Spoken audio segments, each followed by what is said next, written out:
সবকিছু তো ঠিক হয়ে গেলো। আপনি কি বিয়েতে রাজি আছেন? বলেন কবুল। জি কবুল। সকিনা, আপনার স্বামী তো কবুল বলে দিয়েছে, তো আপনি কি বিয়েতে রাজি আছেন? বলেন কবুল।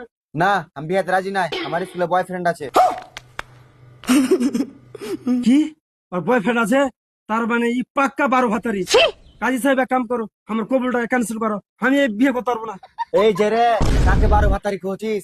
আমার বাড়িতে আছিস, সেখানে ফের কালো ত্রিপাল পেরা 5 লাখ টাকা জরিমানা করবো। ওগে মাগে কার বাড়িতে এসে আমি কেন করে পালাবো? কাজী সাহেব তুমি বিয়েটা দয়া করে ক্যান্সেল করে দাও, তোমাকে 2 লাখ টাকা দেবো আমি পিছের দিক থেকে, ভাই 5 লাখ টাকা জরিমানা করে দিবি, সামনে ভরসা নেই, খাচ্চর নিয়ে আছে। এই যে রে, কাজীর কানের ঘরে কি ফুসুর ফুসুর করছিস? যে রে আমার বাড়িতে এসে ওরে সামনে হাতে ভেঙে দিল, খালি গায়ে খাই, ওরে মা। ভালো বিয়ে আছে, বিয়ে আছে, থাকুন।